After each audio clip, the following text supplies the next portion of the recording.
हिंदी दर्शन में आपका स्वागत है। पिछली कक्षाओं में हमने हिंदी साहित्य के इतिहास की जो स्रोत सामग्री है उसके विषय में जाना, उसके नामकरण के विषय में जाना, काल विभाजन को जाना। हमने जाना उन पद्धतियों को जिनको अपनाकर इतिहासकारों ने इतिहास ग्रंथ लिखे। हमने हिंदी साहित्य के इतिहास की जो लेखन परंपरा है उसके विषय में जाना कि प्रारंभ में किस इतिहासकार ने इतिहास लिखा, उसके पश्चात किस इतिहासकार ने लिखा और उनमें क्या क्या अंतर आया और अंतिम जो रूप है वो किस इतिहास को मिला। हमने जाना कि हिंदी साहित्य के इतिहास को मुख्यतः 4 कालखंडों में विभाजित किया जा सकता है: आदिकाल, भक्तिकाल, रीतिकाल और आधुनिक काल। जो सर्वमान्य मत है वो भी यही रहा। आदिकाल को संमत 1050 से 1375 तक, भक्तिकाल को 1375 से 1700 तक, रीतिकाल को 1700 से 1900 तक और आधुनिक काल को 1900 से अब तक माना गया। आज से हम विधिवत रूप से हिंदी साहित्य के इतिहास का जो आदिकाल है उसका अध्ययन प्रारंभ करेंगे और सर्वप्रथम हम आदिकाल की जो परिस्थितियां हैं उनको जानेंगे। साहित्य को समाज और समाज को साहित्य हमेशा प्रभावित करता रहा है और प्रभावित करता रहेगा। युगीन परिस्थितियां साहित्य को प्रभावित करती हैं। जब किसी समाज की परिस्थितियों में परिवर्तन आता है तो उसके साहित्य में भी परिवर्तन अवश्य आता है। इसलिए किसी युग के साहित्य को समझने के लिए उस युग की परिस्थितियों को जानना नितांत आवश्यक है। आदिकालीन परिस्थितियों को समझे बिना हम आदिकालीन साहित्य को नहीं पढ़ सकते, हम आदिकालीन साहित्य पे अध्ययन नहीं कर सकते, हम आदिकालीन साहित्य के विषय में नहीं जान सकते। इसलिए हम सबसे पहले आदिकालीन जो परिस्थितियां हैं उनको जानेंगे। आज का जो विषय है वह समझने का विषय है। आप जान पाएंगे कि आदिकालीन जो साहित्य था उस समय परिस्थितियां कैसी रही थी। आदिकालीन साहित्य की राजनीतिक परिस्थितियों की हम बात करें, आप मेरी बात सुनिएगा। आज का जो विषय है वह समझने का है। जो राजनीतिक परिस्थितियां थी वो लगभग 7वीं से 14वीं सदी के मध्य का समय रहा। हम उन राजनीतिक परिस्थितियों का जब विवेचन करते हैं तो पाते हैं कि 647 ईस्वी में जो सम्राट हर्षवर्धन थे उनकी मृत्यु हो चुकी थी और उसके पश्चात जो केंद्रीय सत्ता है उसका अंत हो गया था। हर्ष के काल तक जो भारत था वह संगठित था, लेकिन जैसे ही हर्षवर्धन की मृत्यु हुई देश का बंटवारा हो गया, खंड खंड हो गया, राजपूतों और जाटों का संघर्ष बढ़ गया। दूसरी तरफ अरब में इसी समय इस्लाम का उदय हुआ।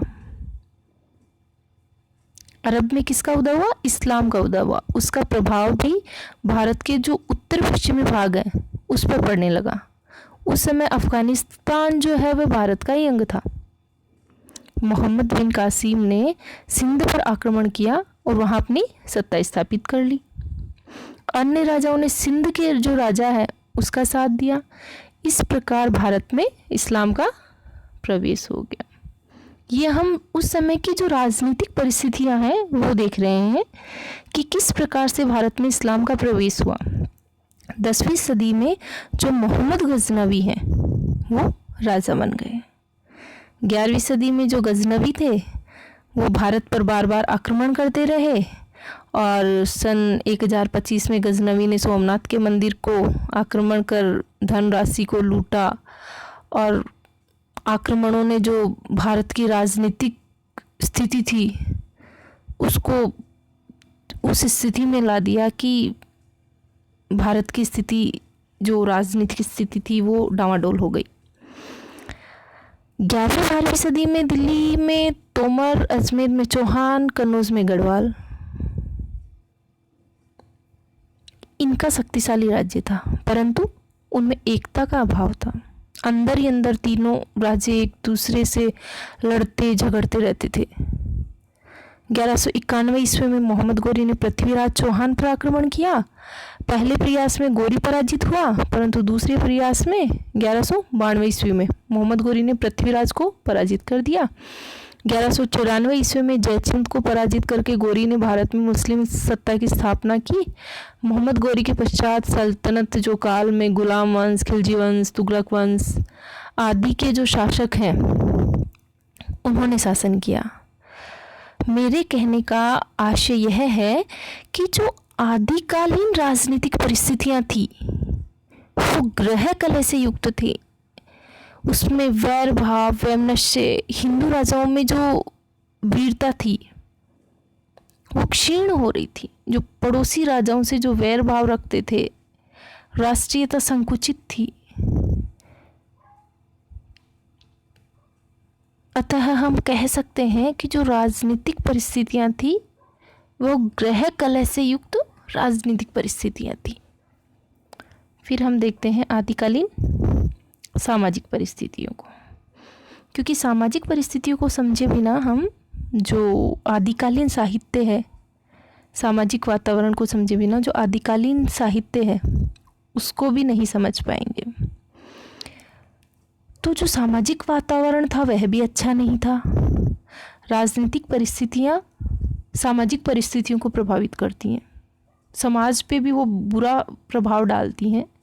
समाज विभिन्न वर्गों में, जातियों में बंट गया, झगड़े शुरू हो गए। शूद्रों को समाज में अस्पृश्य समझा जाता था, ब्राह्मणों को समाज में उच्च माना जाता था। समाज के जो रीति रिवाज थे उनमें कट्टरता थी। ब्राह्मणों के पश्चात समाज में दूसरा स्थान किसका था? क्षत्रियों का था। कुछ क्षेत्रों में ब्राह्मणों से भी अधिक महत्व क्षत्रियों का था। इस काल में जो बौद्ध और जैन थे उन्होंने समाज सुधार का कार्य किया था। इन्होंने अछूत, नीच समझी जाने वाली जातियों को भी अपना लिया था। मुसलमानों के आगमन पर भारतीय जातियों को वर्गों में कुछ एकता की भावना आई, मगर एकता महज राजनीतिक उद्देश्य के लिए थी।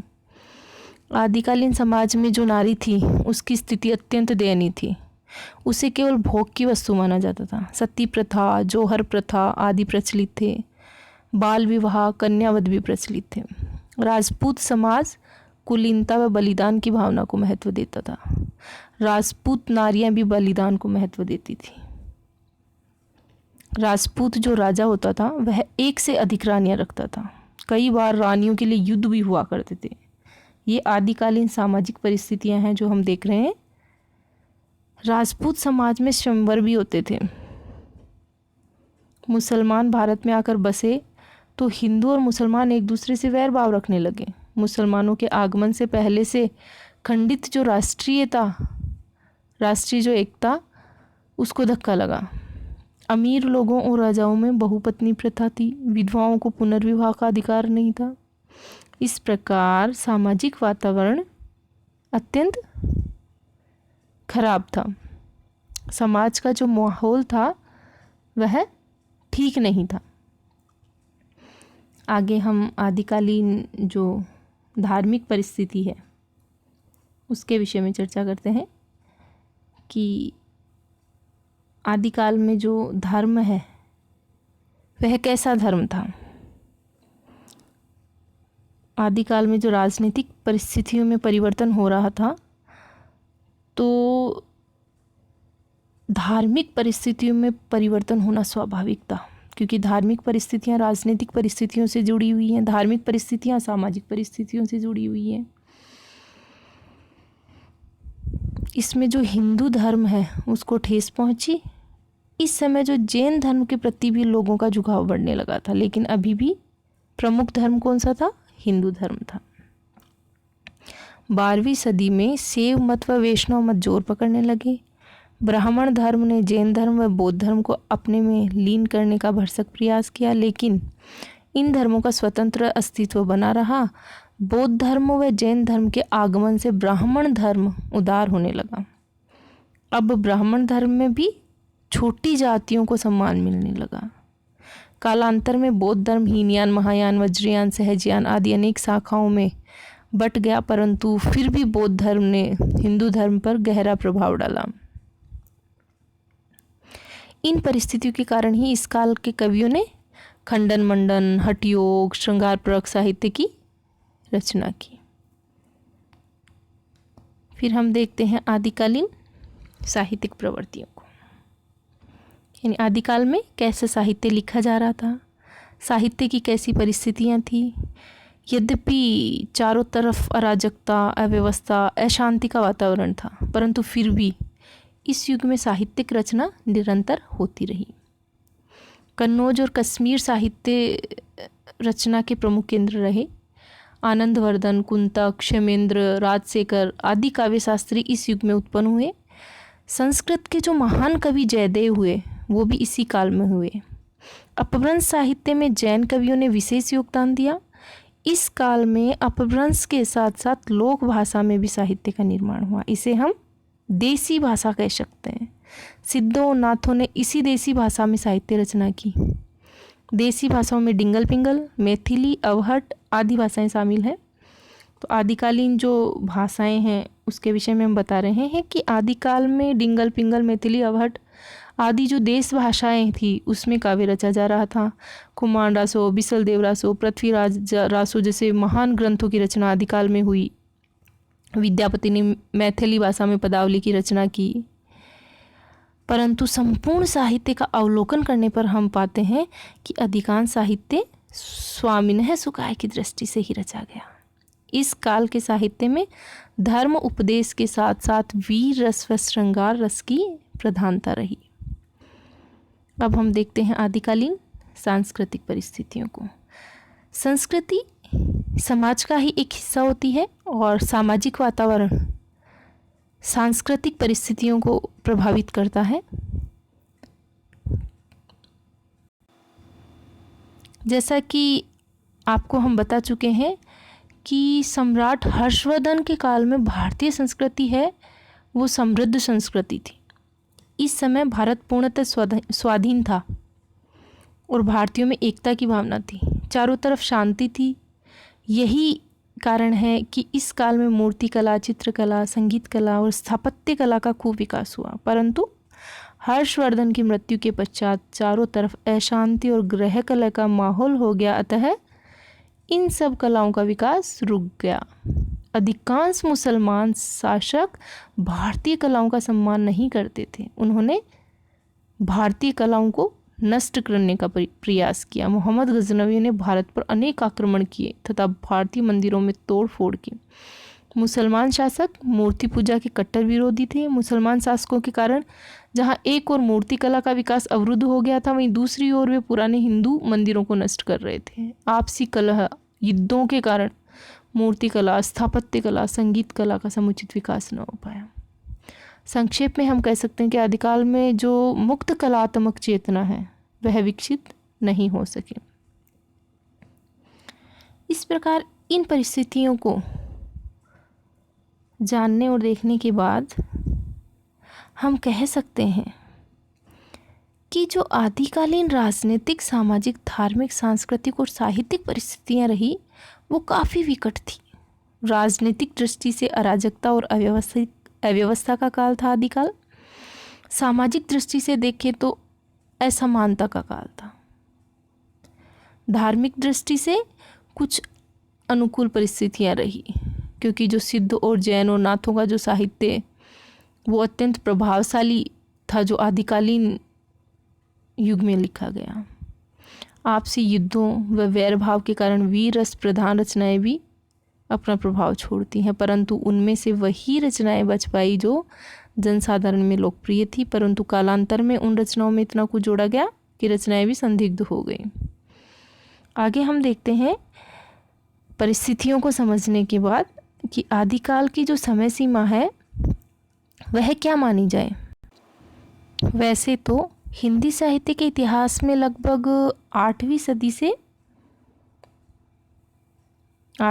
से लेकर 14वीं सदी का जो काल है वह आदिकाल कहलाया। लेकिन विद्वानों ने इस संबंध में भी अपने अलग अलग विचार रखे। शुक्ल ने इसका जो समय है वह 1050 से 1375 माना। हजारी प्रसाद द्विवेदी ने 1000 ईस्वी से 1400 ईस्वी माना। नगेंद्र ने इसका जो समय है वह 7वीं सदी के मध्य से 14वीं सदी के मध्य तक माना। रामस्वरूप चतुर्वेदी ने इसका समय 1000 ईस्वी से 1350 ईस्वी तक माना। शुक्ल ने 993 ईस्वी से इसका प्रारंभ माना। ग्रियर्सन और मिश्र बंधुओं ने 643 ईस्वी से इसका जो है प्रारंभ माना। शुक्ल ने जो समय सीमा मानी वह 1050 से 1375 मानी। लेकिन शुक्ल ने जो आदिकाल की सीमा का निर्धारण किया उस समय उन्होंने 10वीं सदी से जो पूर्व का साहित्य है उसे अलग कर दिया। उन्होंने मुंज और भोज के समय से हिंदी का विकास माना। ऐसा मानते हुए वे 8वीं सदी से 10वीं सदी तक के जो सिद्ध जैन साहित्य हैं उनको आदिकाल में सम्मिलित ही नहीं करते, जबकि ये तर्कसंगत नहीं है। यह आदिकाल का बहुत बड़ा साहित्य है। हजारी प्रसाद द्विवेदी ने 10वीं से 14वीं सदी के मध्य तक साहित्य को आदिकाल माना। मोटे तौर पर देखें तो आदिकाल की जो समय सीमा है वह हिंदी के प्रथम कवि के रूप में भी, मतलब आरंभिक सीमा का निर्धारण सरहपाशे मानते हैं तो राहुल सांकृत्यायन जी यानी 769 के लगभग इन्होंने आदिकाल की समय सीमा बनाई। तो यह कहा जा सकता है मोटे तौर पर कि 8वीं शताब्दी का जो उत्तरार्ध है और अंतिम सीमा है वह 14वीं शताब्दी का जो पूर्वार्ध है वह मान ली जानी चाहिए। तो इसका जो संबंध है वह आदिकालीन प्रथम कवि से जोड़कर देखा जाता है, जो राहुल सांकृत्यायन जी सरहपा को मानते हैं और इसकी समय सीमा भी यह निर्धारित करते हैं। जो सर्वमान्य आदिकाल की जो सीमा है वह मानी जाती है और 7वीं सदी इसका समय बताया इन्होंने। शिव सिंह सेंगर ने पुष्यपुंग को 613 ईस्वी में प्रथम कवि माना। शुक्ल और गुलेरी ने मुंज को प्रथम कवि माना और समय सीमा निर्धारित की। गणपति चंद्र गुप्त ने शालिभुद्र सूरी को और हजारी प्रसाद द्विवेदी ने अब्दुल रहमान को प्रथम कवि माना। आज के लिए इतना ही, और कल से हम आदिकालीन जो साहित्य है या आदिकाल जो समय है उसकी विशेषताओं पर चर्चा करेंगे। धन्यवाद। आज के लिए इतना ही।